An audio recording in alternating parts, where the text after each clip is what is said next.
Good afternoon. I'm Andrew Bing, and I'm the hearing officer who will be facilitating today's hearing for the Federal Railroad Administration, abbreviated FRA, and the Maryland Department of Transportation Maryland Transit Administration, abbreviated MDOT-MTA. Today is the third of 6 public hearing sessions that FRA and MTA will be conducting for the Baltimore-Washington Superconducting Maglev Project, or SCMaglev Draft Environmental Impact Statement, or DEIS, the Draft Section 4F Evaluation, and Draft Section 106 Programmatic Agreement. The SCMaglev project consists of a high-speed passenger train that uses powerful magnetic forces for all aspects of operation: acceleration, deceleration, guidance, and levitation, resulting in operating speeds of over 300 miles per hour. The proposed SCMaglev system would operate between Washington, D.C. and Baltimore, Maryland, with an intermediary stop at BWI Marshall Airport. The system consists of an alignment primarily located in Deep Tunnel, 3 station locations, a train maintenance facility, and ancillary features. The purpose of this hearing is for the public to provide official testimony and comments on the study's DEIS, Draft Section 4F Evaluation, and Draft Section 106 Programmatic Agreement. We hope you have had the chance to review the DIS and public hearing materials on the project website at bwmaglev.info. There are multiple ways to comment on the DIS. You can provide testimony through the public hearing call-in testimony sessions. You can also complete a comment form online or send an email or written letter. Details on ways to comment can be found on the project website by visiting the DEIS page under the Project Documents tab. Comments must be received before 11:59 p.m. on May 24th, 2021. All comments received, whether at the hearing through testimony or through other methods, such as a comment form, email, or mail, will be given equal consideration. Today, I will introduce project leadership attendees from FRA and MDOT-MTA and review Title VI of the Civil Rights Act of 1964 and how it relates to the transportation project planning process. I will review the hearing procedures and then open the phone line for live testimony. Today's public hearing is being audio recorded. The official transcript of the public hearing testimony will become part of the project record and will be available for public review on the SCMaglev project website at bwmaglev.info. We will not sell or share your email address, telephone number, name, mailing address, or any other personal and non-public information with any third party. We will only utilize information you voluntarily provide to document your public testimony, respond to any specific requests for information, and/or contact you regarding technical difficulties. I will now introduce the panelists in attendance for today's hearing. Brandon Bratcher, FRA, Environmental Protection Specialist; David Valenstein, FRA, Senior Advisor for Major Projects; and Jacqueline Thorne, MDOT, Project Manager, Priority Projects. I would like to now introduce Brandon Bratcher from FRA to provide a brief welcome. Good afternoon. I'm Brandon Bratcher with the Federal Railroad Administration, or FRA. David Valenstein is also with me today to represent FRA. On behalf of the agency, we welcome you to the telephonic public hearing for the SCMaglev Project DEIS. We appreciate your participation in this public hearing, which is an important component of the National Environmental Policy Act process. FRA and MDOT are the lead agencies for this project, which is being sponsored by the private company Baltimore-Washington Rapid Rail, BWRR. At this time, FRA has not selected a preferred alternative. This allows the agency the opportunity to first consider the full range of comments from agencies and the public. Further information on the project, along with a form to submit written comments, can be found at the project website, bwmaglev.info. We look forward to hearing and considering your comments on the environmental impacts of this proposed rail project. Thank you. Thanks, Brandon. On behalf of M.MTA, I will explain the significance of Title VI and how it relates to the transportation project planning process. Title VI of the Civil Rights Act of 1964 was put into effect to prohibit discrimination on the basis of race, color, or national origin. To support the act, the United States government designated additional statutes, laws, regulations, and executive orders to provide guidance for the effective execution of the objectives of Title VI. M.MTA is responsible for upholding the principles of Title VI of the Civil Rights Act of 1964 and related guidance. M.MTA's policies and programs should not discriminate against people on the grounds of race, color, national origin, sex, age, English proficiency, income level, or disability. The M.MTA policies and programs should avoid disproportionately high or adverse impacts on minority populations and low-income populations. M.MTA seeks to provide citizens, stakeholder groups, and other interested parties with reasonable opportunities to be involved in the planning process. Today's public hearing is being broadcast via the internet and by phone. The panelists and I will be listening to all public comments. My role as the hearing officer is to run an orderly public hearing.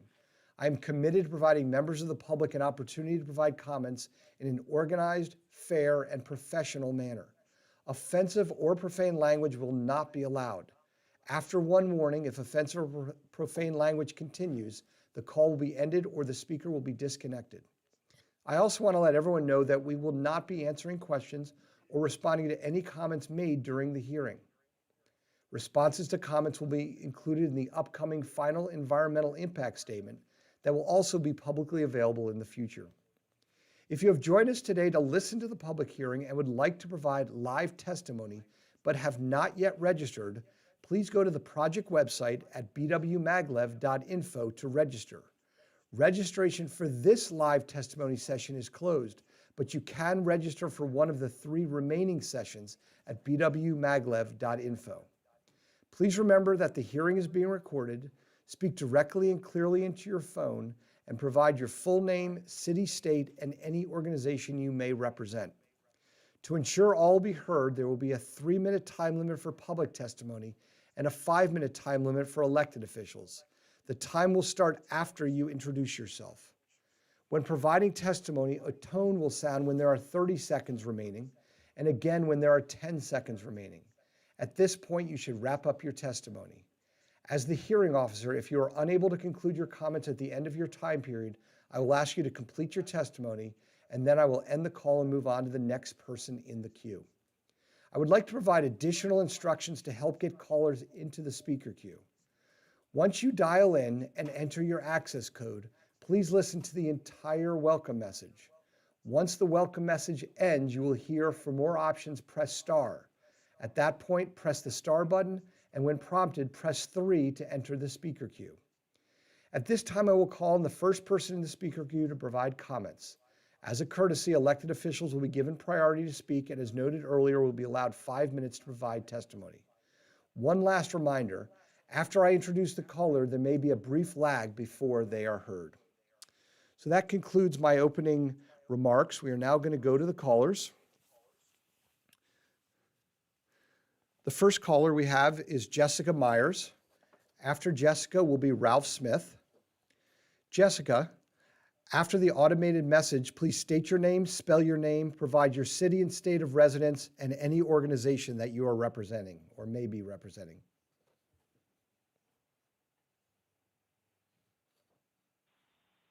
Hi, my name is Jessica Myers, spelled Jessica, Myers, Meyers, and I am a current resident in Washington, D.C. I am here today because I strongly support the SCMaglev project and specifically to build an alternative JO3. As a major in public health who will start a master's in nursing this upcoming fall, I am familiar with numerous studies which show how poor air quality negatively impacts human health. That shouldn't be a secret, and everyone knows that. I've been stuck listening to these hearings for the past few days with people arguing that the minimal amount of deforestation this project will incur, even though it will be replanted at or above a 1-to-1 ratio, will irreversibly damage our region's lungs and harm air quality. Our region doesn't have non-ambient air quality because of loss of trees. We have poor air quality because our region is over-reliant on gas guzzling and emission-producing cars. While trees are our region's lungs, cars are carcinogen cigarettes irreversibly damaging our region, not SCMaglev.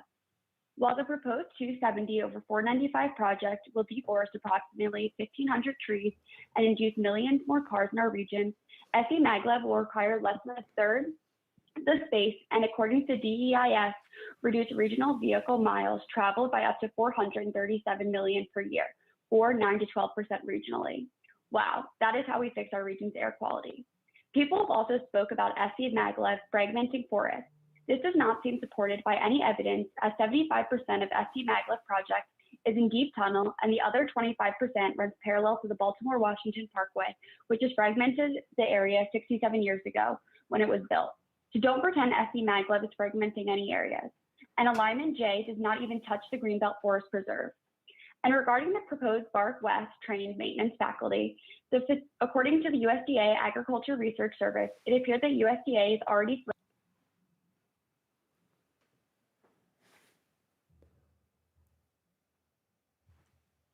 Jessica, are you still there? We just lost you. Okay, hold on for one moment. I'm just checking with my technical team to see if they're hearing her. Okay, my guess is that we lost Jessica. So Jessica, if you can hear me, please call back in. You still have 1 minute left in your amount of time to provide testimony. So we will accommodate that and move you to the head of the line if you're able to come back. But we are not hearing you. So we are going to go to our next caller, who is Ralph Smith. After Ralph will be Sandy Spencer. Ralph, after the automated message, please state your name, spell your name, provide your city and state of residence, and any organization that you may be representing.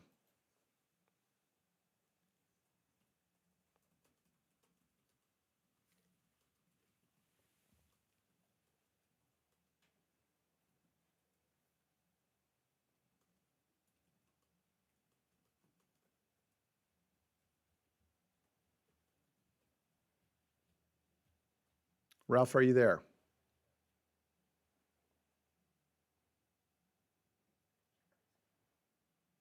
Okay, we're not hearing anything from Ralph. Okay, what we're going to do, just because we had that issue with our first caller, we're not getting Ralph to come through. We're going to take a brief technical break just to figure out what's going on. I'll come back in about 30 seconds to a minute to provide an update if we don't have this resolved. So at this point, we are going to go on a brief break to address our technical issues. Thank you.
Okay, we are back. I apologize for that technical issue, but I think we've been able to get everything straightened out.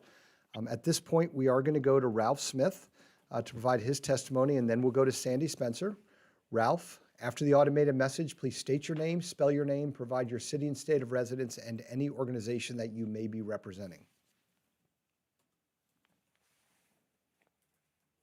Good afternoon. My name is Ralph Smith. That's Ralph Smith. I'm a member of the Prince George's County People for Change Coalition. I'm also a resident of the city of Baltimore, as well as a temporary resident of the city of Prince George's County. I strongly support the MAG program for several reasons. One, it does not have a tremendous impact on environmental, given the fact that the MAG will prevent the constant emission of carbon, gas, and cars up and down the 95 corridor. The second reason is that Prince George's County has been one of the largest African-American population, both in wealth and education. It will allow for additional economic development in those areas of Prince George's County, both provide service jobs, permanent jobs, and temporary jobs for the construction and the service component of the maglev system. In addition, Bowie State, which is one of the largest African-American HBCUs along the East Coast corridor, and one of the few that directly have an exit from the current Amtrak as well as the Mach line. It will allow for economic development along adjacent to Bowie State. It will help increase the footprint, increase economic wealth in the county, and also enhance the quality of education and the type of students that will be recruited into Bowie State. It's a win. I believe that it's the correct thing to do to eliminate this constant pollution of the 95 corridor. It will not interfere directly with existing forestry that has proposed that it will interrupt with. I'm 100% support of it. I think it's going to create tremendous jobs, well over 100,000 jobs. It's going to create economic development, and the county is going to, and it's consistent with President Biden's initiative to pour money more directly towards minorities, African Americans, other minorities, to participate in this new infrastructure development in America. It consists of green jobs opportunity. It will provide us with a type of future transportation. It will help the county. It will support the region from Baltimore, from DC to Baltimore. I'm 100% support of it, and I hope that we can see the realization of this new form of transportation that is consistent with other mass transportation high rails throughout the world. Thank you. Thank you, Mr. Smith. Again, I do want to just note for Jessica Myers, if you happen to be listening, you can call back in. You still have a minute left in your time due to that technical issue, so we will bring you to the front and allow you to finish your comments. So our next caller will be Sandy Spencer. After Sandy will be James Adams. Sandy, please state your name, spell your name, provide your city and state of residence, and if you are any organization that you may be representing.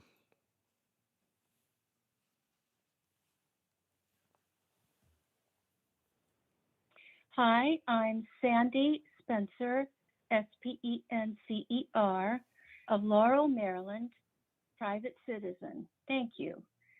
I'm against this project because the environmental impacts far outweigh the benefits. The impacts were scantily treated or significantly underestimated, and the project will contribute little to take traffic off the roads. And the economic benefits are questionable, and the need is not well supported. Here are some very disturbing aspects of this project. First, the project area is much bigger than portrayed in the DEIS, which says it's just the area between Washington and Baltimore. But because the energy demands required to run the maglev train will be a huge drain on the area's power grid, which comes from oil and coal, by the way, the sponsor is also planning to build several wind farms in Western Maryland to support or supplement the maglev's energy needs. So that's even more habitat destruction and take of wildlife and devaluation of local properties. Another red flag is too much loss of high quality forests, especially on the National Wildlife Refuge and Greenbelt and USDA bark areas. Hundreds of acres of high quality mature hardwood forests will either be removed or degraded and impossible to replace or mitigate for. In addition to that, interior forests, once protected by being at least 300 feet from the nearest edge, will be exposed and imperiled. So those acres need to be accounted for in permanent impacts. The DEI fails to adequately account for total acres permanently impacted. Construction areas to be restored will take 75 to 100 years to reach mature forest again, and still will not be the same. Also, it states they cannot use the BW Parkway to mobilize construction equipment. So that means in order to build the preferred viaduct for haul roads and access points, they have to cut through the forest of the Tuxent Research Refuge. Well, this is permanently protected parkland and high quality forest, and not easy to come by or ever replace. Another disturbing aspect is contamination of drinking water aquifers from the tunneling. There are many well users in the project area. However, the sponsors admit they don't yet fully know the impacts to groundwater. Also, construction around rivers, streams, wetlands will affect water quality, even with silt fencing and removal of trees. Wildlife mortality from strikes from the trains is another big concern. Environmental justice communities that use the refuge for recreation is another big concern. And the noise and light pollution. Keep in mind the train's maintenance facility operates 24/7. So all this just so a few wealthy people can go from Washington to Baltimore in 15 minutes? I'm sorry, but this project is not needed and will cause more harm than justified by any benefits. Please select the no-build alternative. Thank you. Okay, thank you, Sandy. Our next caller will be James Adams. After James will be Amanda Dewey, the mayor of the town of Berwyn Heights. James, after the automated message, please state your name, spell your name, provide your city and state of residence, and any organization that you may be representing.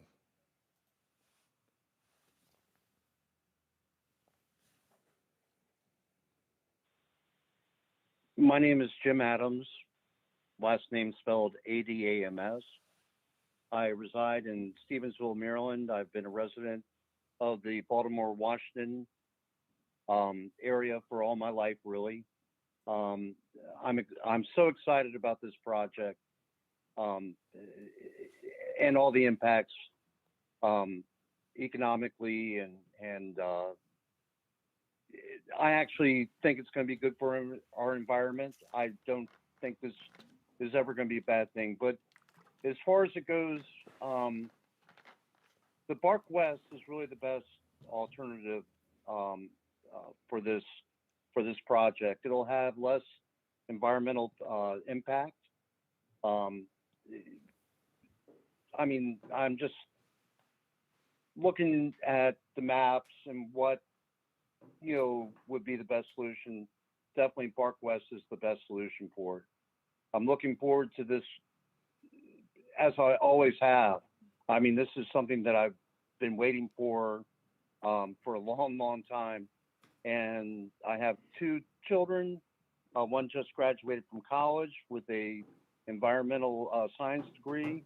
He's excited about it also. And the other one's still in school, but he's also studying it. So this is very exciting times. I'm all for it, but Bark West is definitely the best solution. Okay, thank you very much, Thank Mr. you. Adams. Our next caller will be Amanda Dewey, the mayor of the town of Berwyn Heights.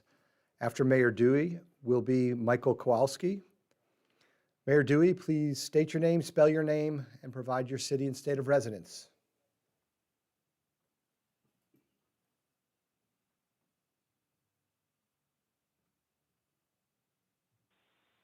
Good afternoon, everybody. My name is Amanda Dewey. As mentioned, I'm the mayor of the town of Berwyn Heights in Prince George's County.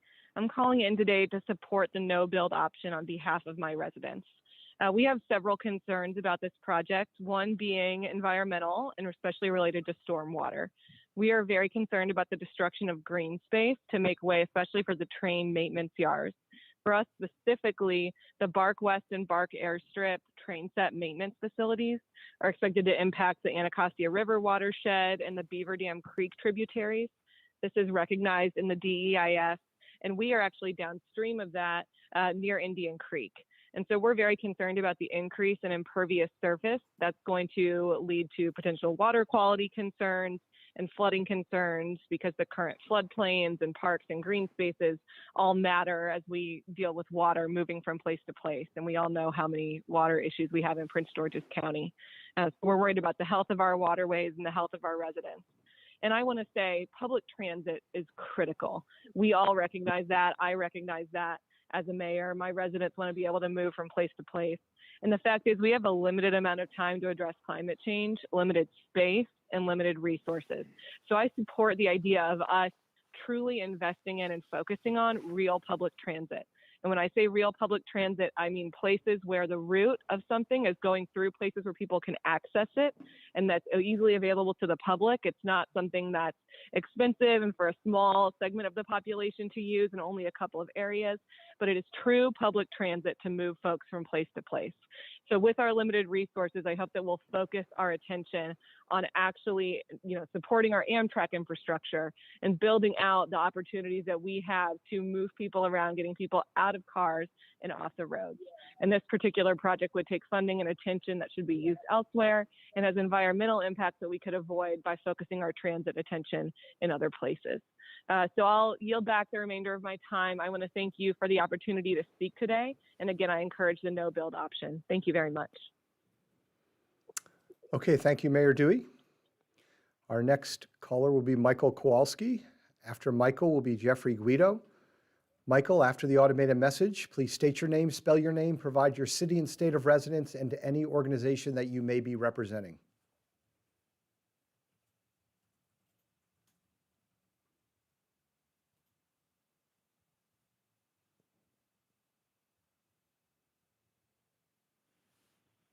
Hello, my name is Michael Kowalski, MichaelKowalski, and I live in the Montpelier Woods community in South Laurel, Maryland. I am a PhD astrophysicist and rocket scientist with experience in superconducting technology, now retired from the Naval Research Lab. I strongly oppose the SCMaglev for reasons too many to elucidate here, so I'll concentrate on just two of the topics from my written comments. The first concerns the SC technology. The DEIS is grossly negligent, having an appalling lack of detail about the critical superconducting components. The magnets, the coils, the refrigeration system, the helium coolant, the train cars, and so forth are explained only at top level or not at all. Even the non-superconducting components such as the guideway, levitation, and guidance coils are ignored. The apparent reason is to suggest to the public that the Japanese test track is a proven system.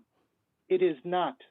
But more importantly, it is an abdication of responsibility in the NEPA process for the DEIS to treat it as such. Without such technical data, the public cannot properly evaluate the impacts and risks in multiple domains, including construction, cost, schedule, operations, economics, and particularly safety, for the unique mode of travel that the maglev represents puts the passengers essentially inside the engine of the train. Whether these technology omissions were intentional or an oversight, it does not bode well for the integrity of the proponents. I find it indeed strange that they have not cited any technical report from the Yamanashi test track. In my submitted written comments, there are scores of technical questions and requests for detailed descriptions, and these are just the tip of the iceberg, for the answers will no doubt generate even more detailed engineering requests. The second topic I can just touch on is the impact of the viaduct on communities in Prince George's County, one example being those just south of the BW Parkway interchange with Maryland Route 190. Noise during the construction phase will be horrific in the cramped confines around work areas. Gridlock will occur, and residents will be essentially cut off 3 years of primary construction as the roads in Greater Laurel and Greenbelt are flooded daily with hundreds of trucks and workers. But even after construction, the viaduct will dominate life with severe loss of service and increased accident rates along the parkway and around its interchanges that are all close to the maglev. Property values will drop, and the residents will be subjected to noise, vibration, electromagnetic interference, impacts that will lower quality of life. The residents will see it, feel it, hear it, and fight its effects on traffic every day of their lives.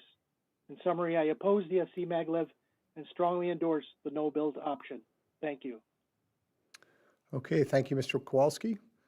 Our next caller is Jeffrey Guido. After Jeffrey will be Stacy Smith. Just a couple quick reminders before I bring Mr. Guido on to provide his testimony. For those who may have joined after I gave my opening remarks, there will be a 3-minute time limit for the public, a 5-minute time limit for elected officials. There will be a tone that sounds when there's 30 seconds remaining, and a second tone that sounds when there's 10 seconds remaining, indicating that you need to wrap up your testimony. And after I introduce you, there may be a brief lag before you actually come on the line to provide your testimony. So Jeffrey, if you could please state your name, spell your name, provide your city and state of residence, and any organization that you may be representing.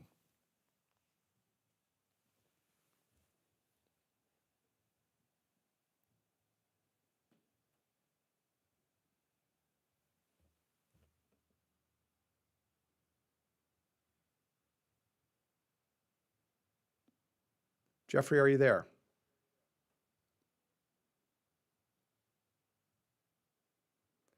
Okay, I'm not hearing Jeffrey right at this moment. Just give us 1 second. We'll see if we can get him on.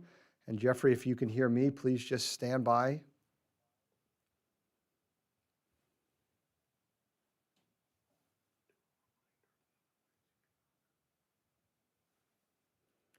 Okay, as we work through trying to get Jeffrey on, I do want to just remind people that in addition to providing testimony through this public hearing, there are other ways that you can provide your comments that all are treated the same. You can send us a written comment form through email or through mail. There also is a voicemail that you can provide testimony through a voicemail option in addition to this public hearing. So I'm just checking with my technical team. Do we have Jeffrey right now? No? Okay, so what we're going to do, and Jeffrey, I hope you can hear me, is we are going to disconnect with you. We're going to need you to call back in. We will bring you to the front of the line when you do that. We are going to go to our next caller and hopefully bring Stacy Smith on. After Stacy will be caller with the last 4 digits of the phone number 5555. So Stacy, after the automated message, please state your name, spell your name, provide your city and state of residence, and any organization that you may be representing.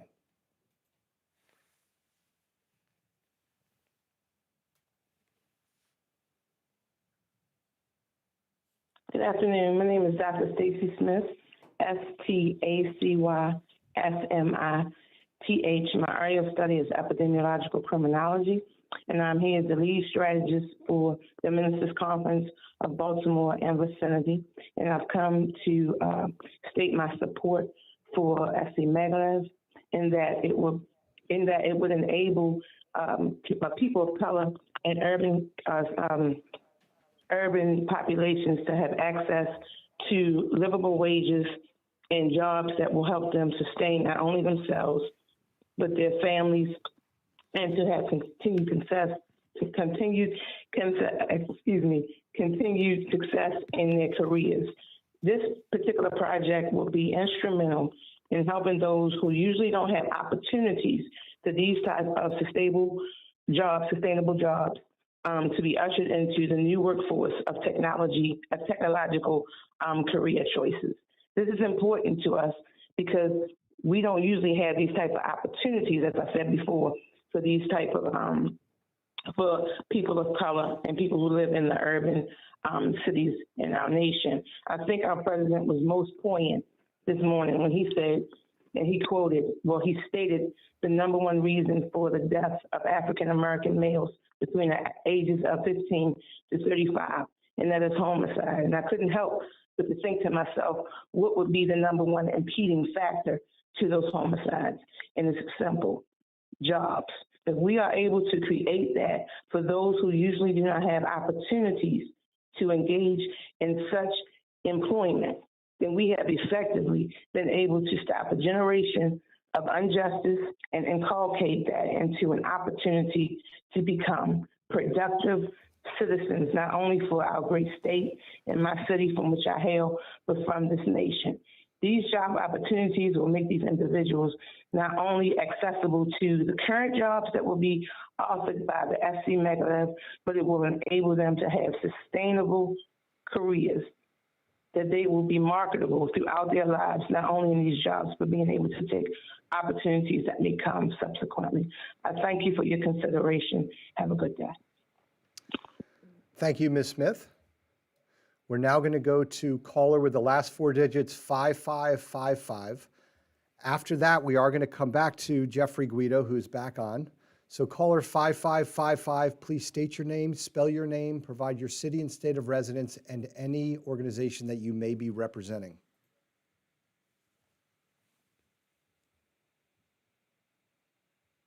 Hello, my name is John Barber, B-A-R-B-E-R. I reside in Jarrettsville, Maryland. I am a senior council representative of Local 197 for the Eastern Atlantic States Regional Council of Carpenters. I am proud to represent over 41,000 of the best trained and most skilled workers in the country, including in Maryland, D.C., Delaware, New Jersey, Pennsylvania, Virginia, West Virginia, and most recently, Puerto Rico. Our region is fortunate that Northeast Maglev is investing locally and bringing the SCMaglev train project, the world's fastest and most advanced passenger train, to the U.S. Northeast corridor. When fully complete, the SCMaglev will link Washington, D.C. to New York City with stops in between in 1 hour. Billions of dollars will be invested to build phase one of the route, and tens of thousands of jobs will be created to construct and operate phase one.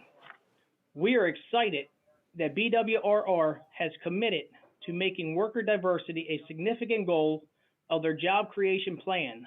Opportunities will be available for communities of color and women so that they can participate in making what will be the largest public infrastructure project in the history of Maryland a reality, and in turn invest in their community. We at the Eastern Atlantic States Regional Council of Carpenters are ready to be partners in this initiative and provide our experienced apprentice and pre-apprentice programs to this effort.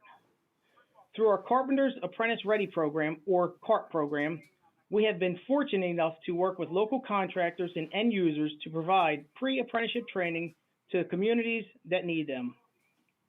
Apprentice Ready training programs are an anchor of successful regional workforce development efforts and ensure that a project uses local and diverse workers that will gain the knowledge necessary for a project and their future career. Our already highly skilled carpenters will be there to train the next generation of carpenters and together build the SCMaglev train project. This will include instruction carpenters in pile driving, framework, concrete work, and whatever else is needed for this project to be built safely and professionally. We are committed to training workers for a long and family-sustaining career. It will be our honor to provide our training to this $10 billion project that will employ 74,000 people in the construction industry. Thank you, Maglev, BWRR, and all the community leaders involved in this project. Let's get Maryland to work. Thanks. Okay, thank you, Mr. Barber. Our next caller will be Jeffrey Guido. After Mr. Guido will be caller 5092. Jeffrey, after the automated message, please state your name, spell your name, provide your city and state of residence, and any organization that you may be representing.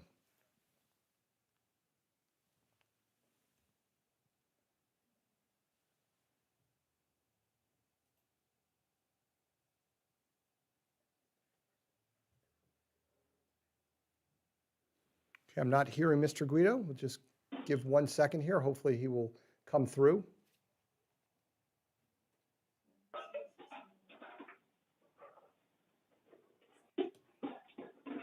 Okay, I'm being told that we had brought through someone other than Mr. Guido, that we have Sandra Blake on the phone. Sandra, are you there?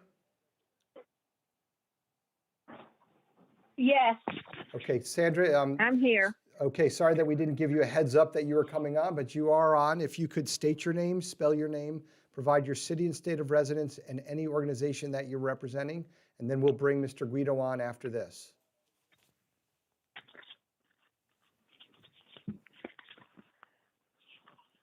Thank you. My name is Sandra Blake, S-A-N-D-R-A, Blake, B-L-A-K-E. I'm a parishioner from the Park Heights community of Baltimore City, and I want to give my support for this project.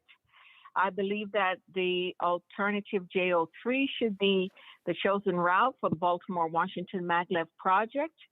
After some research, I found that as of 2019, the average automobile commuter in the Washington, D.C. metropolitan area spends an extra 102 hours per year in traffic. And while in traffic, they have incurred over $2,000 in additional annual expenses, including the cost of gallons in excess fuel.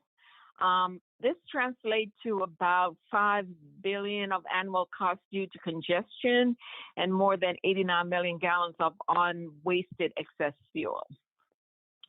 I also believe that the maintenance facility at Bark West is the best option for the Maglev, the Bark Airstrip, and the Bark West TMFs would not result in displacement of any community facilities. However, the Maryland 198 TMF would displace one and impact at least two others. And since Bark West has less of a floodplain impact than Bark East, Bark West will be the best chosen site for this project. This project also offers a more fast, safe, green, and reliable transportation between Baltimore and Washington, and would allow for greater economic integration between Washington, D.C. and Baltimore City. I think that the Maglev is exactly the type of infrastructure investment that President Biden has recently touted and has spoken about and has called for. And I urge you to support this project, not only for the residents and citizens of Baltimore City, but for the enclave of Baltimore, Washington, D.C. metropolitan area. Thank you so much for allowing me to speak this afternoon. Okay, thank you, Sandra, and thank you for hopping on there. On short notice, we are now going to go to Jeffrey Guido. We're going to hope the third time is the charm here with him. After that, we're going to go to caller 5092. Jeffrey, after the automated message, please state your name, spell your name, provide your city and state of residence, and any organization that you may be representing.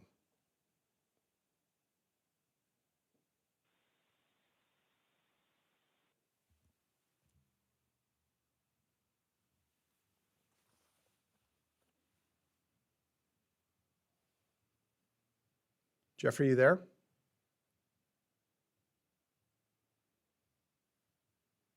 Can you hear me? Yes, we can. Sorry that took so much effort, but we're glad you're here. Again, if you could state your name, spell your name, provide your city and state of residence, and any organization that you may be representing.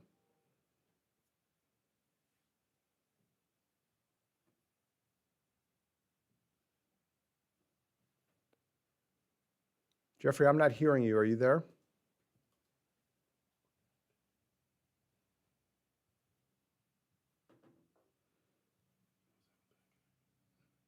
All right, Hello? yes, can you hear me, Jeffrey?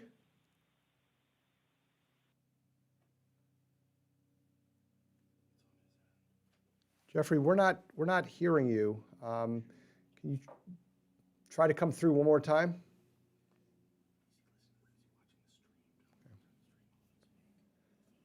Jeffrey, one thing that might help is if you're watching the live stream on your computer, you need to turn that off and just focus on the phone call. Just provide your testimony through the phone.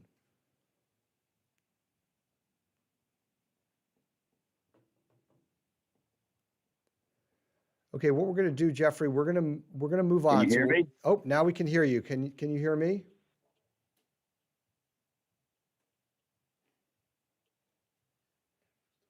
Okay, Jeffrey, what we're going to do is we're going to disconnect you just so we can move on to the other people in the queue. But we do want you to call back. Again, for anyone who is listening, when you call in to provide your testimony, you need to do that just through your phone. Do not try to match it up with the live stream. There will be a significant lag with the live stream that will make it very confusing. I'm not sure if that was the issue with Mr. Guido, but just in case that was, I figured I would mention that for everyone. So again, Mr. Guido, please call back in and we'll do what we can to get you back on to provide your comments. At this point, we're going to go to caller 5092. After 5092 will be phone number 6172. So 5092, if you could please state your name, spell your name, provide your city and state of residence, and any organization that you may be representing.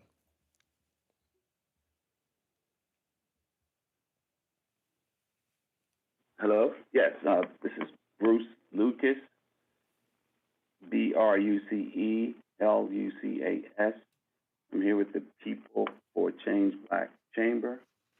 I'm from, reside in Mitchellville, Maryland, and I'm in support of the bill, the alternative J-03. And I've been in Prince George's County since 1966, and there's been so much that has evolved during that time. And, you know, it seems like change always affects people on both sides, and these are always difficult decisions to make here, but they must be made nonetheless. I actually was looking at a report or clip about, you know, this is all about planes, trains, and automobiles for me, in that back in the early 30s or 20s, the oil industry sort of derailed, for no pun intended, the train industry by, you know, wanting more automobiles on the road, and, you know, so they could sell more gasoline. So therefore, the train industry sort of went down here in this country. And so as you look at it, the roads are getting more crowded here in these areas. The airports are definitely more crowded here. The number of air passengers who start out at BWI, Baltimore-Washington region, is at its highest level since 2005. And it being BWI, where the maglev train would serve, directly connect, would serve more than 25 million people annually. Commercial passengers averaging around 70,000 passengers per day. So, I mean, I do hear and understand some of the others' comments, but also one of the things I heard on some of the comments is that, you know, let's retrofit these existing Amtrak trains, let's go that route. Well, if that were the case, I mean, these tracks and rail lines were built in the early 1900s. In order to support something like a high-speed train would take just as much construction, have just as many issues environmentally and the like. So I don't think that's the answer. I mean, that's, just won't work here. The maglev train, of course, many people have said would create jobs, reduce emissions, get less people off the off the roadways. And I always ask myself, if not now, then how? How can we expect to ever have such transportation needs addressed in this community and through our nation? And if not you, then who? I mean, the costs are going to go up dramatically over the years, and it's going to take decades to build anyway. So I'm in support of the maglev train being built. We have to start. It's still going to be 20 years out, probably 15 years before any of us take a first ride. And so therefore, I'm all for it. Okay. Thank you very much. Thank you very much, Mr. Lucas. We're now going to go to caller 6172. After 6172, we do have Mr. Guido back on the line. We're going to go back to Mr. Guido. So caller 6172, please state your name, spell your name, provide your city and state of residence, and any organization that you may be representing.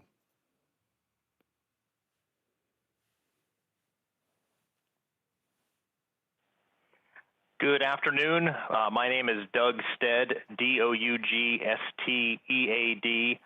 I'm a long-term resident of Baltimore County and a frequent traveler between Baltimore and D.C. I just wanted to testify today that I fully support this project with a strong preference to the J East alignment and the J03 scenario.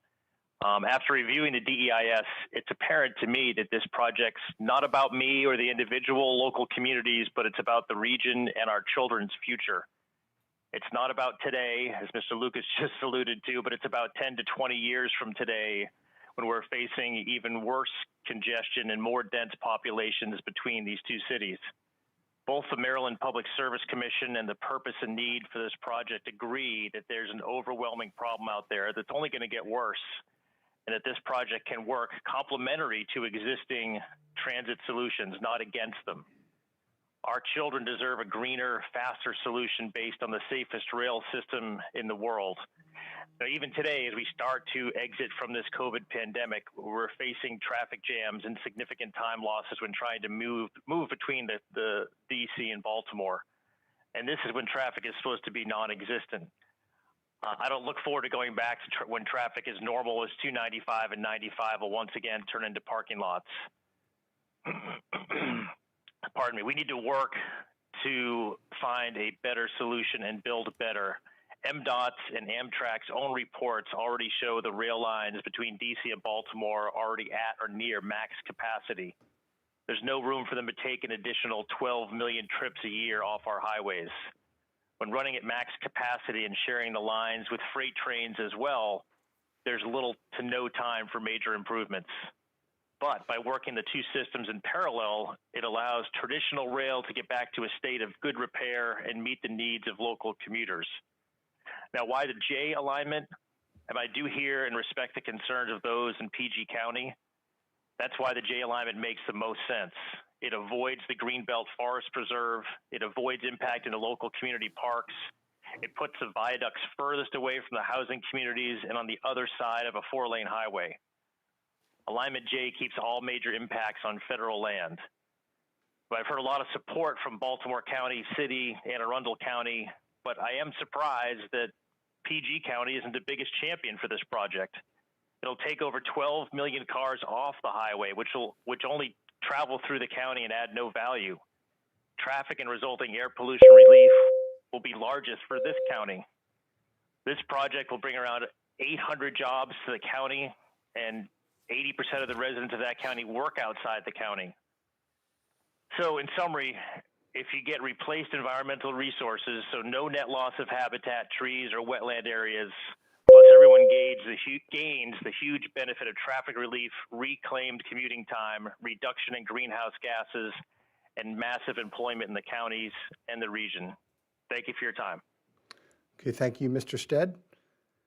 Our next caller will be Mr. Guido, Jeffrey Guido. After that will be Terry Nuridin. Mr. Guido, I hope we were able to get our things worked out here. If after the automated message, please state your name and spell your name, provide your city and state of residence, and any organization that you may be representing.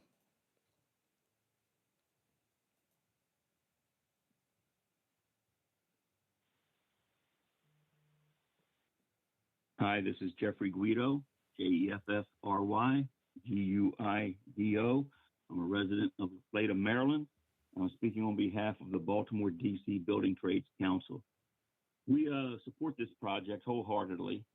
We have a signed memorandum of understanding with the Baltimore-Washington Rapid Rail to build the project under a project labor agreement. This is going to provide the 74,000 construction jobs and open up apprenticeship programs for all the residents who are underserved. The targeted zip codes will reach out to those that are chronically unemployed, returning citizens, emancipated from the foster care program, single parents, minorities, veterans, and so on. It'll give them an opportunity to create a pathway to the middle-class life. We have over 13 brick and mortar apprenticeship schools in Prince George's County and another 9 in the Baltimore region. We can train any number of skilled craftsmen for this work. We're looking forward to this project. They come around like this once in a lifetime. Anyone who's opposed to the project, I don't think is looking towards the future. It is a large magnitude project, and of course it has problems, and none of them can not be solved or overcome. A lot of big work, a lot of things that have taken place. They were difficult, they were dangerous. When they went to the moon, we didn't know what we would get out of it.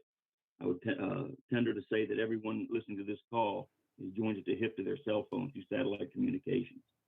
This Maglev project will put Prince George's County on the map as a forward-thinking and progressive area to do business in. Yes, it will take time. It's a large project. It will have to be built. And will I ever get to ride on it? I don't know. But those that do will be glad it was done. And I thank you for your time, and we look forward to building this project. Thank you. Okay, thank you, Mr. Guido. And again, thank you for your patience as we attempted to get you on. Our next caller will be Terry Nuridin. After Terry will be Victoria Leonard. Terry, after the automated message, please state your name, spell your name, provide your city and state of residence, and any organization that you may be representing.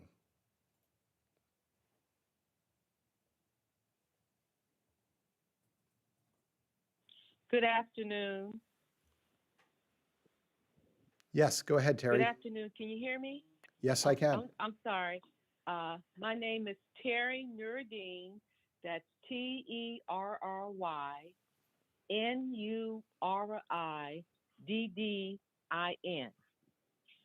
I oppose the Maglev project because it will have a detrimental impact on our human family, our well-being, and our environment. I support a no-bill option because one cannot mitigate the irreparable harm that will be done to our communities, our children, and our lifestyles. I am currently a resident of Prince George's County, Bowie. I am acquainted with the community life and the commuter life in this area.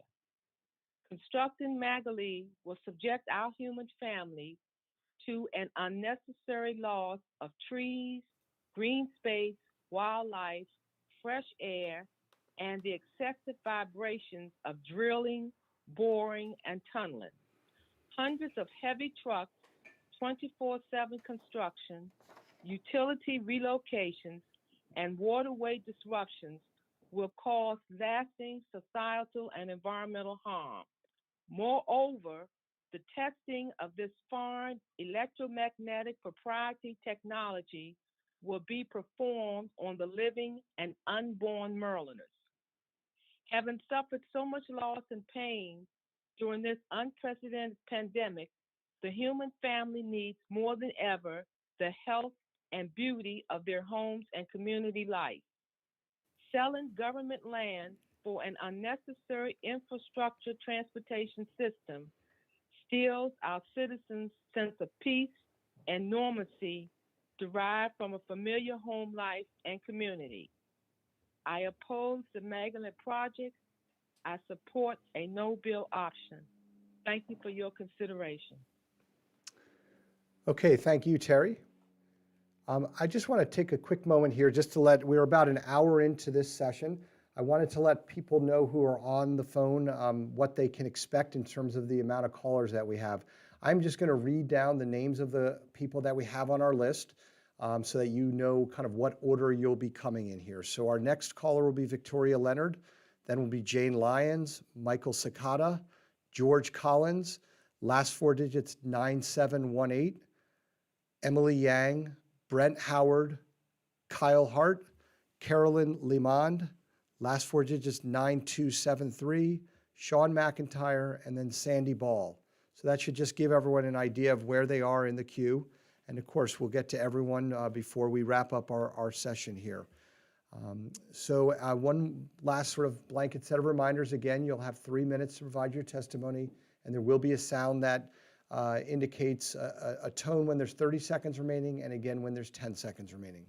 So at this point, we're going to go to Victoria Leonard and then Jane Lyons. Victoria, please state your name, spell your name, provide your city and state of residence, and any organization that you may be representing.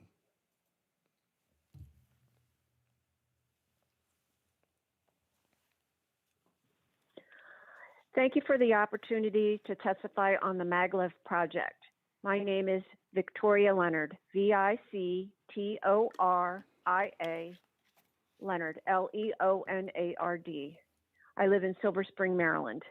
I'm also the political and legislative director for the Baltimore Washington Laborers District Council. We are the local LIUNA affiliate and represent more than 7,500 members across the DC metro area. Many of our members live and work in Prince George's County, Maryland, as well as other parts of Maryland, and LIUNA supports this project. The infrastructure of our nation's transportation system needs increased capacity. Construction of the Maglev from Washington to Baltimore will have a huge economic impact, providing jobs for thousands of local LIUNA members. That's because the Maglev team has agreed to build this project under a project labor agreement. And that means that the jobs to be created will have family sustaining wages with employer sponsored health insurance and a pension.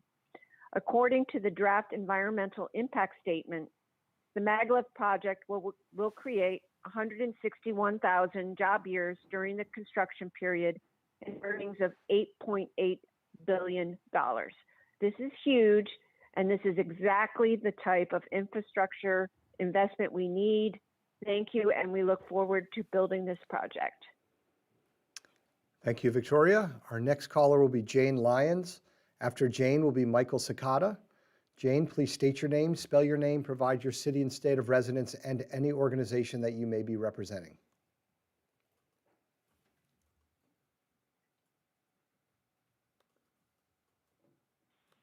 Good afternoon. My name is Jane Lyons, spelled Janelyons, and I live in Silver Spring, Maryland. I'm speaking on behalf of the Coalition for Smarter Growth. We will also submit more extensive written comments prior to the deadline. We have several major concerns about the project and strongly support the no-build option. From the outset, we must protest the extremely narrowly defined and conclusions first crafting of the purpose and need, which is among the worst that we have seen in our 24 years of reviewing environmental impact studies. The project would have a negative impact on racial and social equity. Construction would plow through majority Black Prince George's County and will almost certainly require the destruction of community and environmental resources. But the residents of Prince George's won't even be able to take advantage of the project since there will only be stops in DC, at BWI Airport, and at Penn Station in Baltimore. Furthermore, the high projected cost of a one-way ticket sends a signal that this project is for the wealthiest white-collar commuters, not those who will suffer from the destruction wrought by the project or those who need more accessible, frequent, and affordable transit. The project is already diverting millions of dollars in attention from repairing and improving our existing transit infrastructure, and it could divert billions more. While a Maglev train would be a public-private partnership, recent experience with P3s in Maryland suggests that there would need to be at least some public funding. Given that Maglev is a multi-billion-dollar technology yet to be implemented anywhere in the U.S., it could require significant public funding. Investing in the Maryland MARC and Amtrak Northeast Corridor expansion plans would more effectively serve the transit needs of our region. There are diminishing returns on short-distance Maglev service. The Acela Express between DC and Baltimore currently takes 30 minutes. While Maglev would cut time spent on the train in half, it doesn't account for time spent getting to the station. The average total trip time would go from 90 minutes to 75, which is not worth the risk nor the cost to equity and environmental quality. Maglev technology is also proprietary and couldn't be easily integrated into our existing rail infrastructure. High-speed rail would be a much better fit, as it could more easily be extended to other destinations like New York City and Boston. A much more cost-effective solution would be to invest in improving our existing infrastructure and eventually upgrade to high-speed rail standards.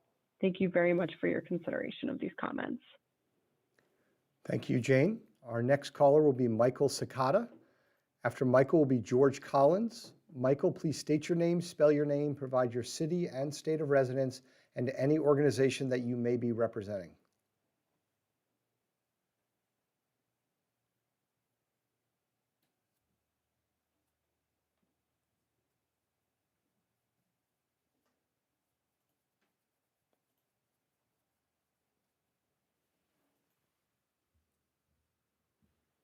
Okay, Michael, are you there?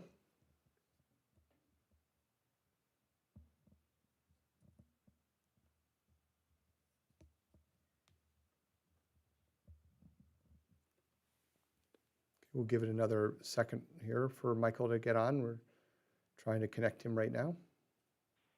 How about now? Can you hear me? Yes, we can, Michael. Go ahead and state your name, spell your name. Great. Provide your city and state of residence and any organization that you may be representing.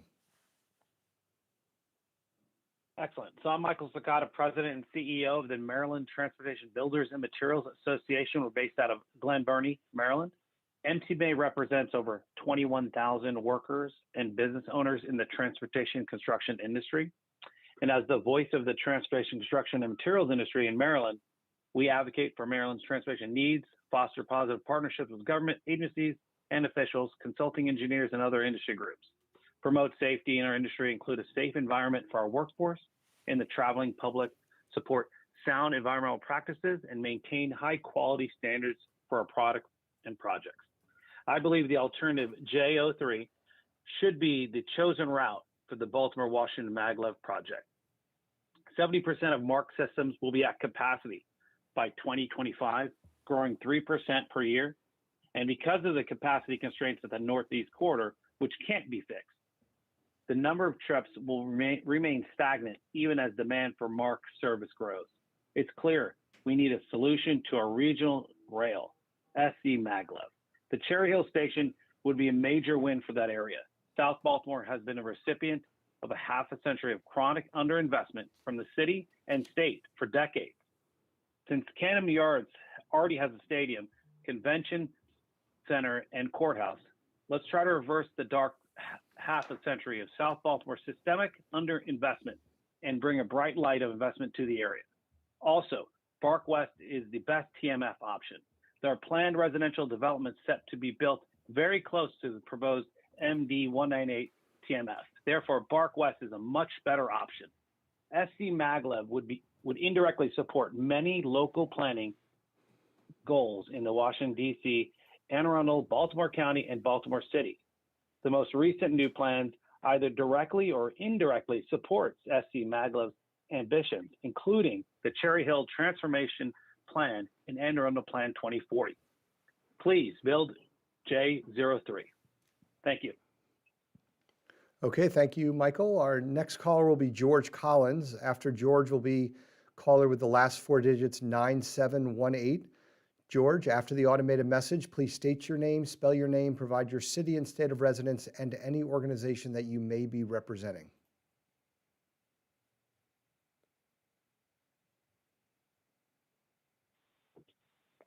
Hi, I'm George Collins, GeorgeCollins, from Baltimore, Maryland. I am representing the Central Forest Park Community Association, of which I am the president here in Northwest Baltimore. I'm speaking to support the Maglev train project, high-speed train project, as a lifelong resident of Baltimore City and as a community president who has several Washington, D.C. commuters that live in my district. That live in my neighborhood. The Maglev project will help bring together Washington, D.C. and Baltimore as far as cultural and also social activities. Being in the military, I've spent time in Europe where their trains are definitely way better than ours. So to get Maryland in the competition of Europe, that'll be a great idea. Also, I was talking to my nephews. We were reflecting on trips that we took to Philadelphia, and one specific one when the NBA All-Star game was there. And my nephew, who then was in middle school, now is in his 30s, and he takes that trip often as a social destination, as he takes his family as well. So to bring all of the East Coast together in a short period of time, that'll be great. And to bring you to the United States at the level of the rest of the world, I really, really look forward to that and having my family be able to benefit from that and as we move forward. Thank you for your time and we support the Maglev high-speed train project. Thanks. Okay, thank you, Mr. Collins. Before we go to caller 9718, just wanted to make a couple other announcements for people. If you did register to provide testimony during this session but have not yet joined us to provide that testimony, I just want to provide some additional instructions to help you get into the speaker queue. Once you dial in the phone number that you were provided and enter your access code, please listen to the entire welcome message. Once the welcome message ends, you will hear for more options, press star. At that point, press the star button, and when prompted, press 3 to enter the speaker queue. Again, the important point here is you need to listen to the entire welcome message before you then press the star button. Also, I wanted to let anyone know who's listening in or watching that there are multiple ways to comment on the DIS in addition to the public hearing testimony that we're hearing right now. You can complete a comment form online or send an email or written letter. The details on how to comment can be found on the project website at bwmaglev.info. And all comments must be received before 11:59 p.m. on May 24th, 2021. So again, we're going to go now to caller 9718. After caller 9718 will be Emily Yang. Caller 9718, please state your name, spell your name, provide your city and state of residence, and any organization that you may be representing.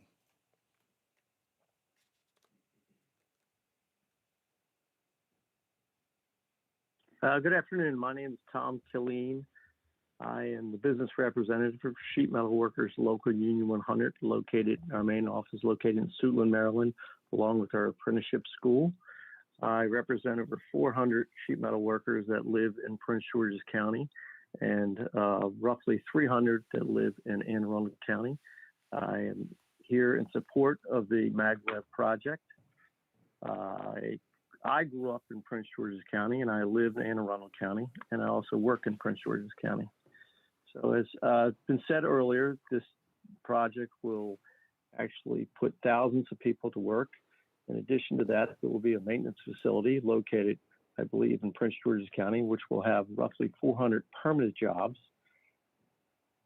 Of the 400 Prince George's County residents that I represent, roughly 80% work outside of the county. They commute Northern Virginia, Baltimore, Southern Maryland, Western Maryland. And so this would be a great opportunity for our members that live in Prince George's County to not have traveled so far. In addition to being a business representative for Sheet Metal Workers Local 100, I sit on the Maryland Department of Environment Air Quality Control Advisory Council, and I represent labor. And in Maryland, the number one air polluter is small engines. This project, once built, will take a couple 100,000 car trips off the road in total. And for the individuals that are concerned about pollution, I think this is a better alternative. So with all that said, I look forward to this project being built, and we are in full support of this project. Thank you very much for your time. Okay, thank you. We're now going to go to our next caller, who is Emily Yang. After Emily will be Brent Howard. Emily, please state your name and spell your name, provide your city and state of residence, and any organization that you may be representing.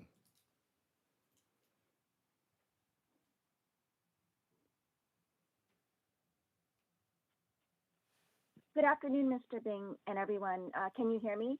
Yes, we can. Okay. My name is Dr. Emily Yang. I live in Greenbelt, Maryland. My family has lived in Old Greenbelt since the 1990s. Together with our neighbors, we love being free to step outside our door into the mature forest and green spaces. And we love our special occasions at the Pawtuxet Wildlife Preserve and Beltsville Agriculture Research Center. We are thankful for the psychological benefits, particularly for all of us, especially during the pandemic, including our children and our elderly, of our historic, beautiful, clean, vibrant, welcoming, and peaceful neighborhood environment. For our fresh air and our clean water, we do not want to lose these precious gifts to nonstop construction in our backyards for at least 3 to 4 years. Technologically, what if the maglev will be obsolete soon? Instead, we can have courage, vision, and patience to respectfully and transparently prepare well together for the future regarding our transit options in our environment. Possible competitive future innovations, including self-driving vehicles, flying taxis, are probably around the corner, and for point-to-point non-stop speed over vast distances, room temperature superconductivity may mature and become commercialized, and Hyperloop that is superior to maglev, etc. We feel it is essential to gather more real information on community health safety, possible accidents, risk analysis, and financial risk analysis. We do not want to be guinea pigs ourselves and for our beloved homes to become an experimental place for this unproven technology. I support the no-build option and that relevant safety and health information or the acknowledgement from you that this information is currently unknown would be added to the draft environmental impact statement. Instead, we would like to see investment in mature, proven high-speed rail based on current Amtrak routes and possibly using whatever existing infrastructure. This, which will actually provide actual local Prince George's County jobs and expand actual real American economic opportunities. We have enjoyed traveling throughout Europe and Asia on high-speed rail, which is what everybody is talking about, with stops throughout communities and that connect people and communities, instead of dividing people as maglev that would disturb and divide our neighborhoods and schools. For example, the Spellman walking overpass, which we use to get to our high school, without providing even one single local benefit to us. Investment in high-speed rail is a far better and proven economically sound solution for relief for our growing traffic congestion, environmental and real transit practical commuter needs. We look forward to hear from you after all the concerns from all our local communities impacted on the build route have been included into your draft environmental impact statement, that the local communities that are impacted should be prioritized on the draft environmental impact statement, and our safety and our welfare. Thank you for this opportunity to share my thoughts. Okay. I could say more, but I think I'll just yield my time. Okay, Have a thank good you very afternoon. much. Our next Goodbye. caller will be Brent Howard. After Brent will be Kyle Hart. Brent, please state your name, spell your name, provide your city and state of residence, and any organization that you may be representing.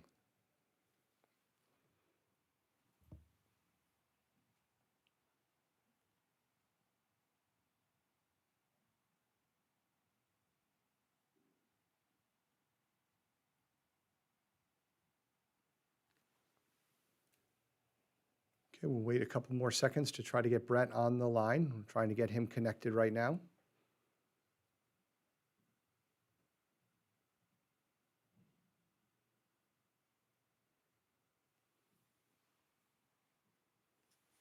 Okay, I'm still not hearing Brent.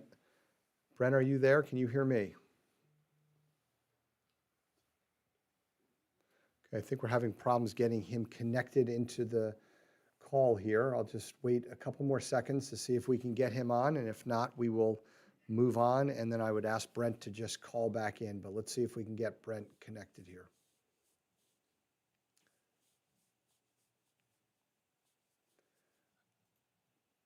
Okay, I think what we'll do then is we'll move on to our next caller, who's Kyle Hart.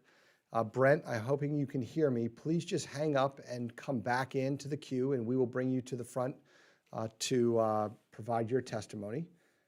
So at this point, we're going to go to Kyle Hart. Kyle, please state your name, spell your name, provide your city and state of residence, and any organization that you may be representing.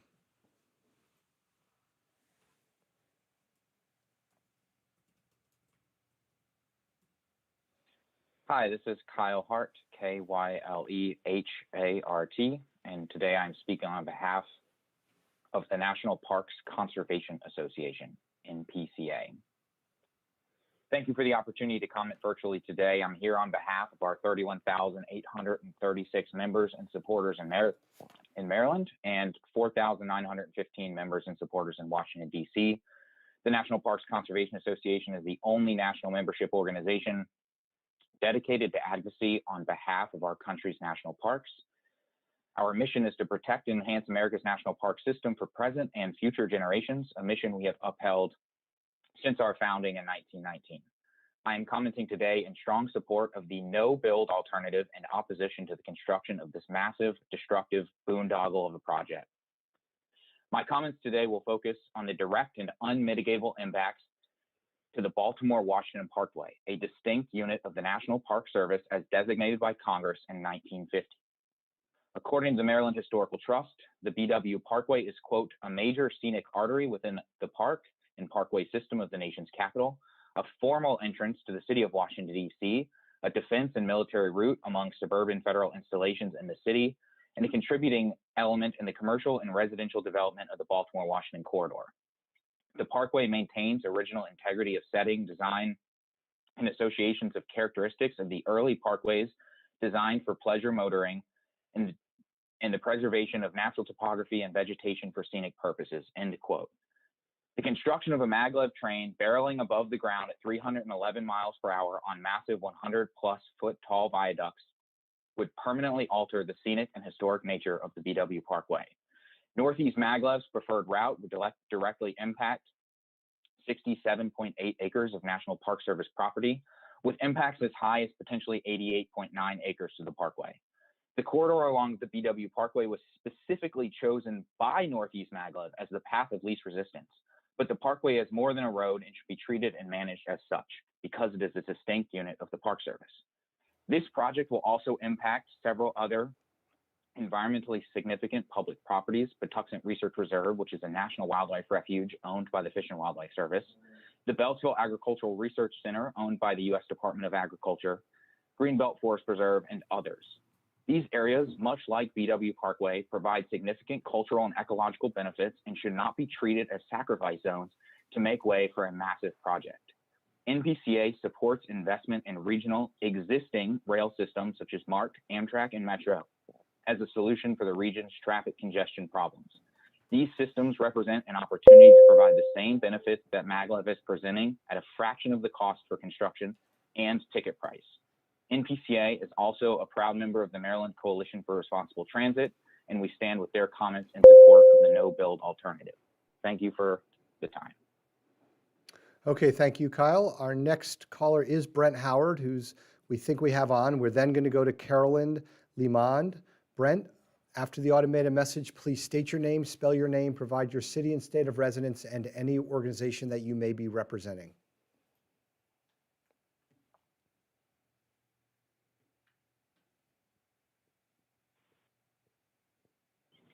Hello, thank you.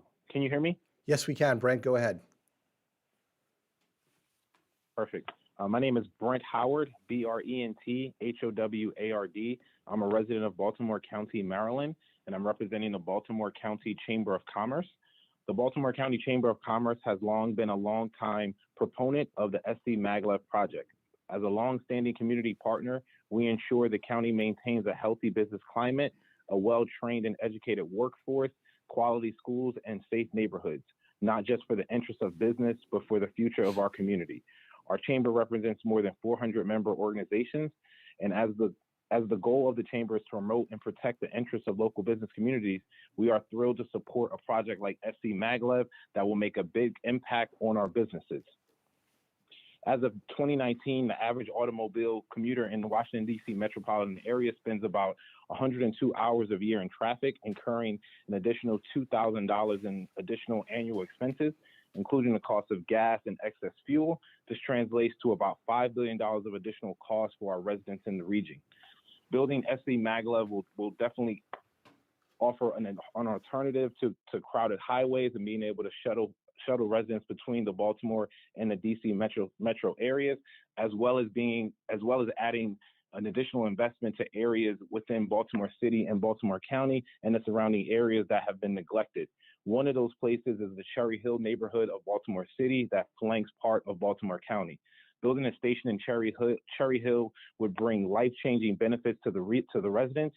A Cherry Hill SCMaglev station would create transit-oriented development opportunities in South Baltimore that would generate expanded housing and employment opportunities for residents, increase retail, especially supermarkets, improve vehicular and bicycle safety, enhance security, lighting, and wind finding. These are all needed and much deserved in the South Baltimore area, as well as for our area in general. Something that we're also really excited about is being able to connect the region in general. Something that we see as an issue is being able to connect Baltimore to DC and being able to have residents be able to kind of pursue large, high-paying high-paying salaries that are in the region while being able to commute and shuttle back and forth within the Baltimore County area, as well as in the Baltimore City area. So that's something that we're really excited about.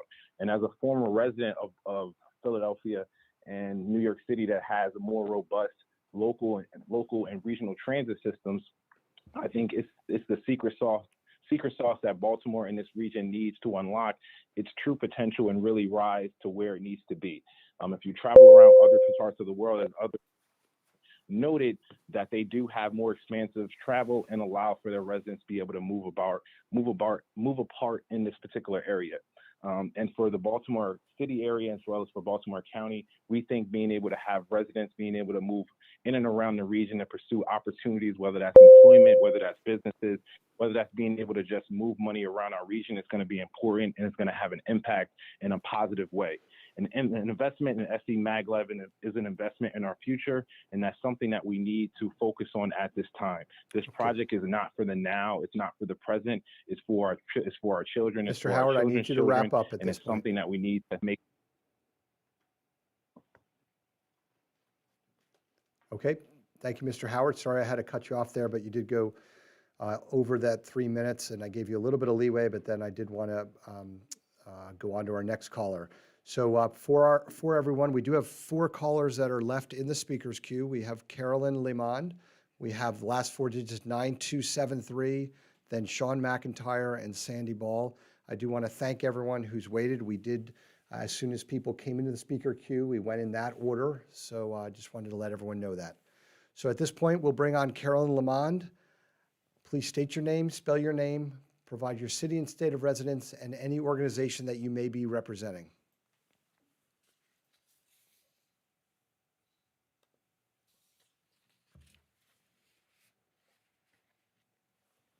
Carolyn Lemond, CarolynLeamond.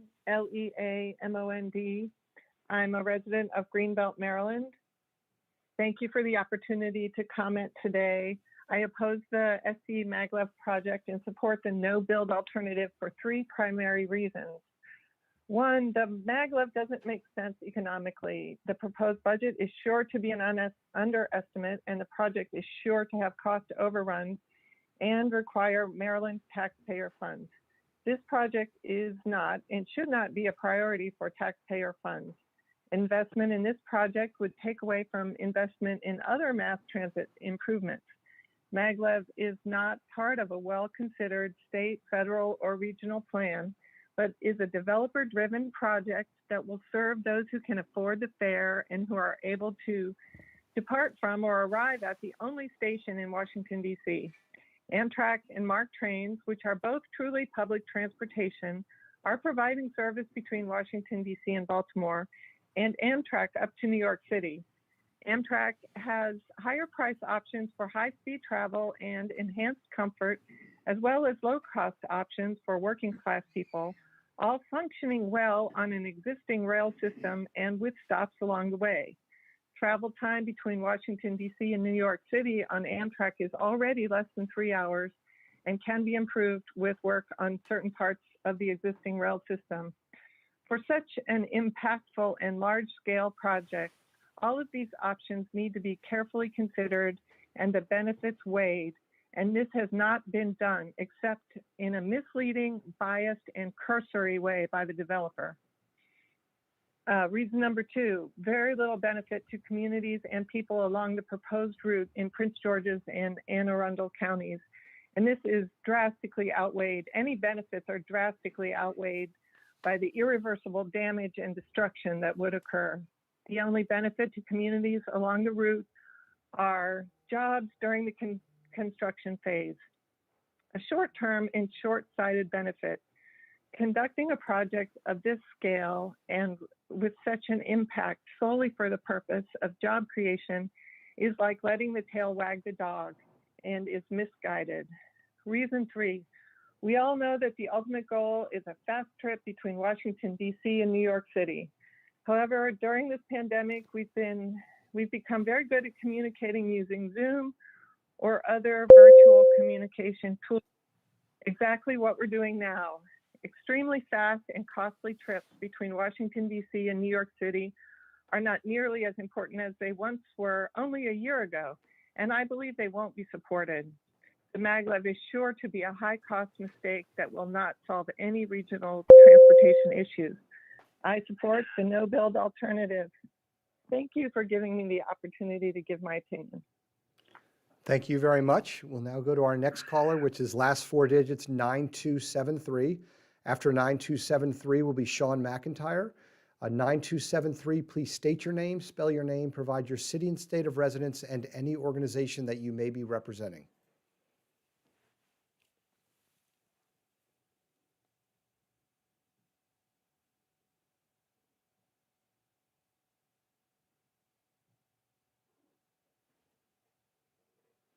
Okay, we'll just stand by for a moment as we try to connect caller 9273.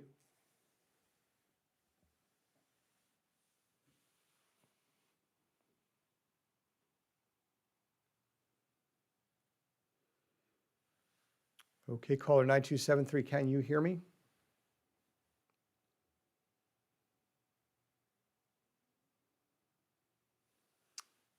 Okay, team, should we stand by and keep trying, or should we move on to our next caller?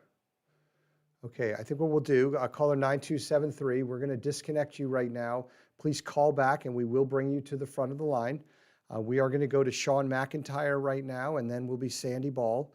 Sean, after the automated message, please state your name, spell your name, provide your city and state of residence, and any organization that you may be representing.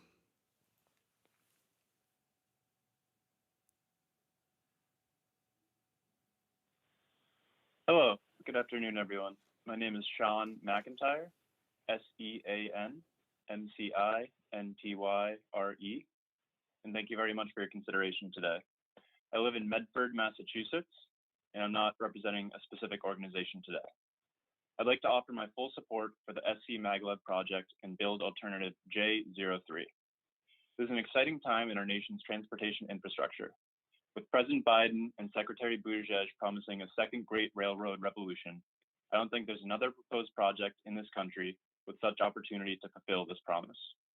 While I'm not a current resident of Maryland, I've traveled to the region to see friends and family, specifically in Washington, D.C. and Baltimore, quite a lot, and I've witnessed firsthand Amtrak's decreasing reliability and the jammed highways of that region. SCMaglev is a solution to these problems. When I attended Northeastern University in Boston, our campus is filled with train tracks. In fact, there's construction my entire tenure at Northeastern, building a new track to allow for Acela trains to bypass local stops. So after living next to these tracks for more than 4 years, what I find amazingly positive about SCMaglev is that according to the DEIS, over 75% of the project is in deep tunnel to avoid any residential impacts, and that the other 25% is next to a congested parkway. This project design of mostly deep tunnel to avoid residential impacts is very commendable. In this project, 0 residential displacements compared to the 50+ homes displaced by the Purple Line project and 270-495 expansion, not to mention the thousands displaced by Maryland Highways projects in the 20th century, is nothing short of incredible. And based on my understanding of the DEIS, Alignment J, which is why I support J03, it doesn't even touch the Greenbelt Forest Preserve. My hope is that the Federal Railroad Administration can use this project to make our country not a laughingstock in high-speed rail, but a global leader. Thank you very much. Thank you very much. We're now going to go to Sandy Ball, and then we're going to come back to caller 9273, who has returned. But first, we're going to go to Sandy Ball. Please state your name, spell your name, provide your city and state of residence, and then any organization that you may be representing.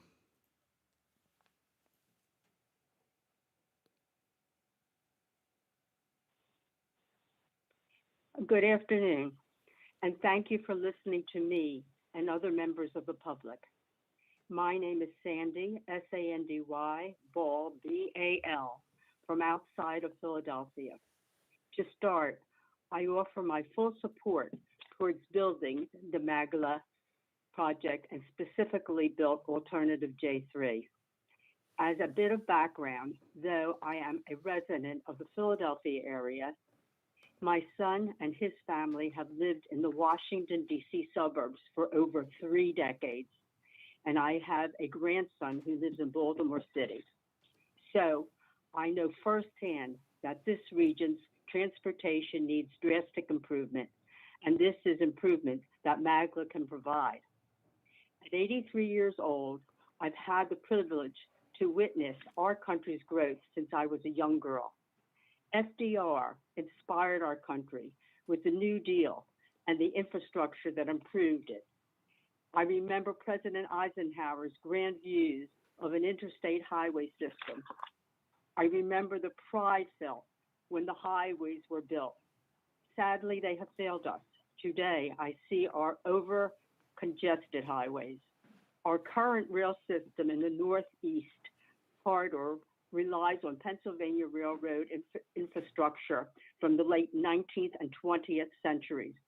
For example, the B&P Tunnel in Baltimore, a dangerous choke point for all Amtrak and local MARC trains, was first built when Ulysses S. Grant was president. I see a lot of news today about how we've fallen behind in infrastructure. It pains me because I remember as a young girl when JFR and Ike helped push our country forward, or when JFK promised we would go to the moon, and we did. Our country needs projects to unite us and take us into the 21st century. I see no better path in accomplishing this than building Maglev-built alternative, J3. Thank you very much for listening, and good day. Thank you very much. We're now going to go back to caller 9273, and after that will be Anthony Kowalski. Caller 9273, please state your name, spell your name, provide your city and state of residence, and any organization that you may be representing.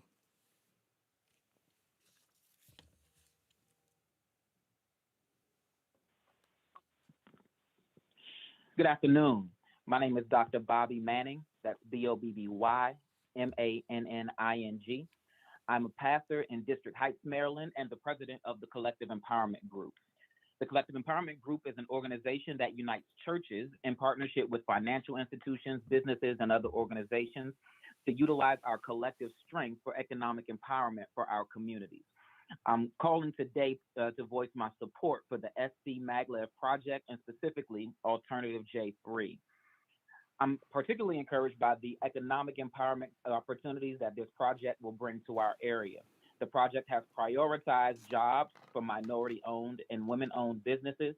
The project would employ between 161,000 job years and 195,000 job years during the construction period and considerable ongoing jobs post-construction. They've already begun securing partnerships to ensure that the jobs created will be filled with residents, and specifically minority residents. The J3 option would increase travel and access opportunities for the residents in the Cherry Hill area, but will also pull in outside commuters to the area, bringing new and increased economic opportunities to that area in Baltimore. Once again, thank you for allowing me the time to voice my support of this SCMaglev project. Okay, thank you very much.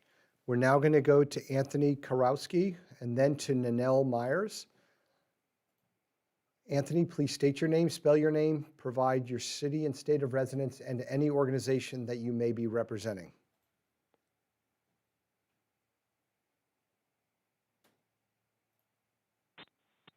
Hello. Anthony, are you there? We're getting a little static on My this call name right is now. Anthony. Are you hearing that? Or is that, yeah? Okay. Hey, Anthony, what I'm going to ask you to do is could you disconnect and call back in? We're getting a lot of static on your end. I'm going to go to our next caller, and then you'll be the next one up right after that. Okay, right now we're going to go to Nanelle Myers. Nanelle, please state your name, spell your name, provide your city and state of residence, and any organization that you may be representing.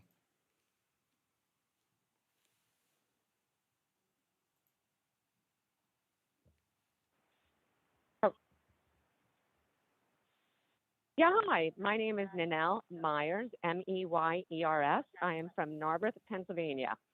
Good afternoon, and thank you for providing me the opportunity to be heard. My name is Ninel Myers, and I offer my full support and endorsement of the SCMaglev system and Bill's alternative J-03.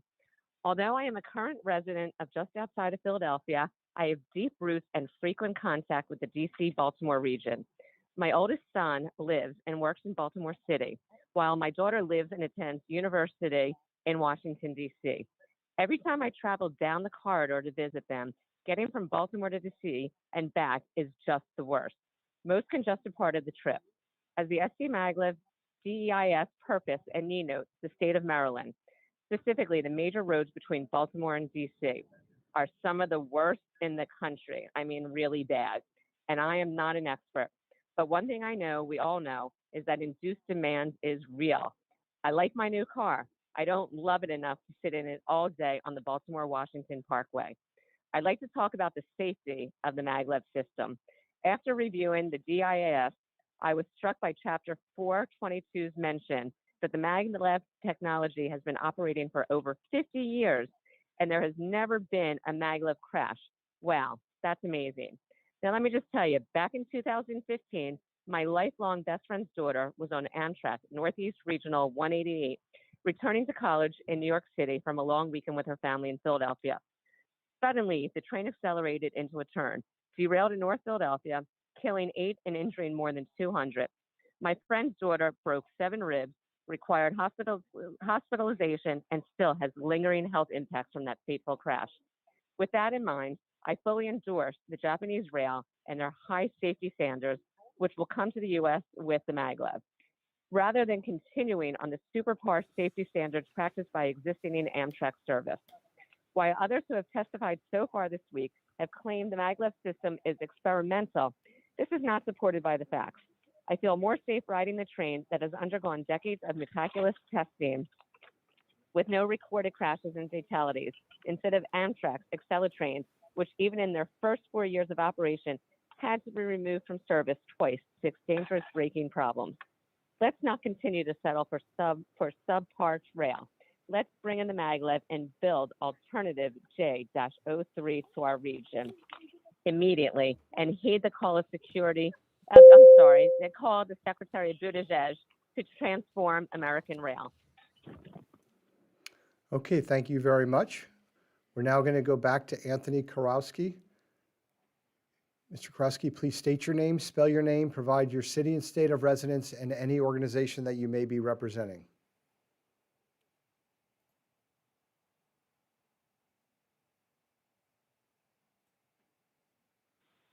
Good afternoon, everyone. My name is Anthony Karwoski, Karwoski.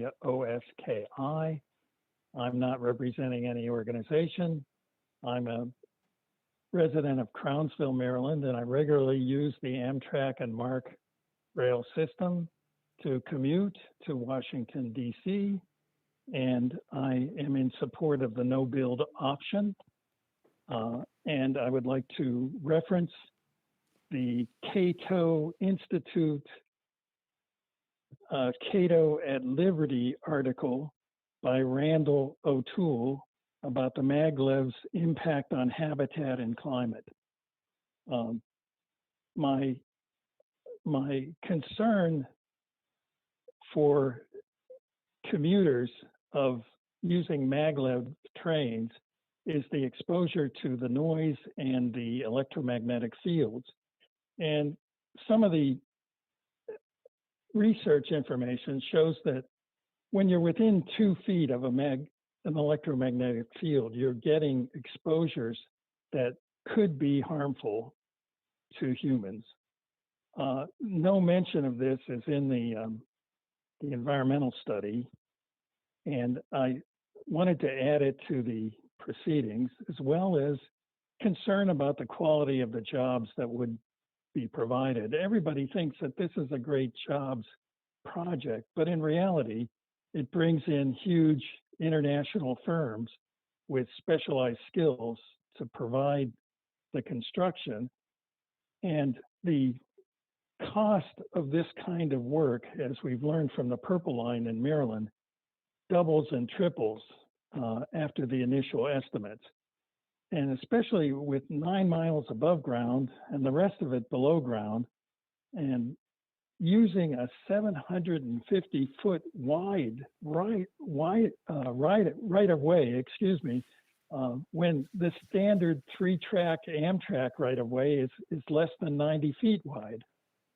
It's just incredible to me the amount of damage this is going to have on the habitat with heavy equipment operators and drilling and the sprawling acreage required for the maintenance yard. It's totally out of proportion to anything we have now. And according to the Cato Institute, it only saves us between 14 and 20 minutes in the commute. And we end up at a place in Washington that doesn't connect to any other system except the metro. So thank you for your attention. And again, I support the no build option. Okay, thank you for your comments. I just want to make a couple reminders to people. One is if you are listening in on the listen line, you can make comments through the voicemail. So we will get those. And again, all comments received, whether by voicemail, whether live through public hearing, written comments are all treated the same, okay? They are given equal consideration. I did also want to let people know that you can provide testimony, as you know, through this public hearing call-in session. You can also complete a comment form online or send an email or written letter, and all comments must be received before 11:59 p.m. on May 24th, 2021. At this time, we do not have any additional callers who have entered the speaker queue. It is 2:46. We are going to go into recess. This session will end at 3:00 p.m., so in 14 minutes. But we are going to go in recess in case any of the people who did pre-register for this session do in fact enter the speaker queue. And if they do, we will come right back on and take their testimony. We are going to take recess until 2:53. We're going to go for 7 minutes. We'll come back on at 2:53 or sooner if we get a caller enter the speaker queue. So right now it is 2:46 and we are in recess.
Okay, it is 2:51 p.m., and we do have someone who has entered the speaker's queue, so we are going to come back from recess to take this person's public testimony. Frank Gervasi, you're next up. After the automated message, please state your name, spell your name, provide your city and state of residence, and any organization that you may be representing.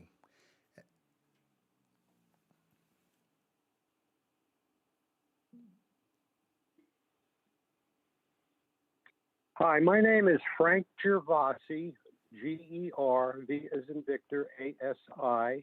I live in Greenbelt, Maryland, and I represent Greenbelt Access Television. I'm the president of Greenbelt Access Television. And Mr. Gervasi, I'm going to interrupt you for 1 second just because you may not have been around when I gave some of our ground rules. You will have 3 minutes to provide your testimony. There will be a tone that sounds when there's 30 seconds left and another one when there's 10 seconds left. And again, I apologize for interrupting you, but your 3 minutes will start now. Yeah, not a problem. I only have three paragraphs and 4 sentences. So my environmental impact statement for today is that the loss of over 65 acres of forested parkway buffer, Greenbelt city-owned forest preserve, and privately owned wooded sections of the integral green belt would be devastating to our city. Moreover, an elevated train running alongside of what was a parkway would destroy the main feature that makes it a parkway. The parkway would then become a magway. And all of this so a commuter could save 15 or 20 minutes on a trip between cities, watching a landscape zip by at dizzying speed and serving no one in between. The costs vastly outweigh the benefits. And that's all I have to say right now. Okay, thank you very much, Mr. Gervasi. Right now, we do not have any additional callers who have entered the speaker's queue. It is 2:53 p.m. This session will continue until 3 o'clock, so we have 7 minutes left. We're going to go on in recess. If any callers enter the speaker queue between now and 3 o'clock, we will come back to take their testimony, but we will be in recess until this session ends at 3 o'clock, or again, until someone enters the speaker queue. So it's 2:53 and we are in recess.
Okay, it is 2:58 p.m. We're going to come back from recess because we do have someone who has entered the speaker's queue.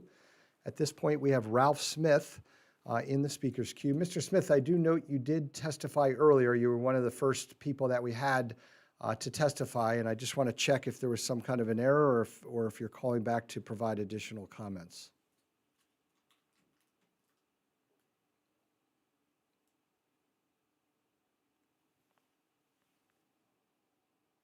It's additional comments.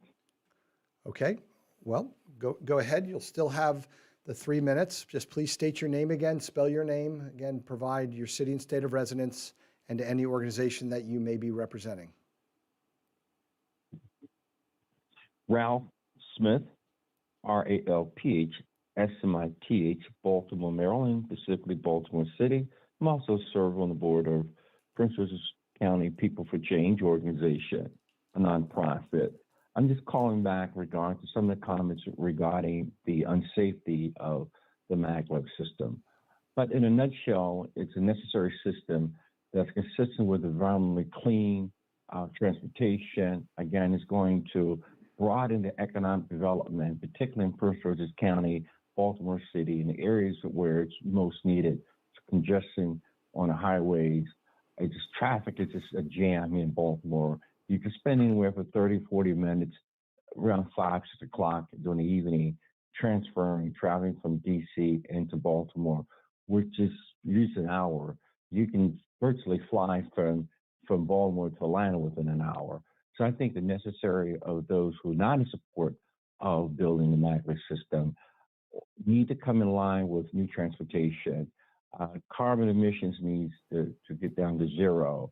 We need to get human waste through traveling on a roadway. So I think for those who are not in support to take another look at the economic and environmental impact that it will have in reducing carbon footprint, creating jobs, particularly in the urban areas, Baltimore City, along that eastern corridor 95, where significantly a number of African Americans, unemployed people will have jobs that will be trained to operate, trained to work, and the service components of it. But beyond that, the economic engine that it will spur, that will create as a result of its development. So I urge those to take another look at opposing new technology. We have to move beyond the 21st century into better, efficient, cleaner technology. So again, for those who are not in support, please take a look. I think we can address the issue of environmental concerns, but we cannot continue to move in a direction of traditional transportation. We're just maxed out right now. So again, I'm so welcome to have been part of testifying why we need to have the system such as the maglev and the metro area. It's overdue, long overdue. We need to come into the 21st century like many other nations. So again, thank you for allowing me to call back in and give comments. Thank you so much. Okay, thank you, Mr. Smith. And again, for those listening, we will take, if there's time left in the session and someone calls back in, we will take their testimony, but we will give priority to those people who have not had a chance to testify first. But we didn't have anyone in the speaker queue, and we had a couple minutes left, so we allowed an additional caller to provide that testimony. So at this time, it is 3:02. This session of the public hearing is now closed. We will have additional public hearing testimony sessions from 6 o'clock to 8 o'clock tonight, as well as on Saturday, April 10th, from 10 to 12 and 2 to 4. We thank everyone who has provided their testimony today. We will be back again at 6 o'clock tonight. At this point, it is 3:02 p.m., and this session is closed. Thank you very much.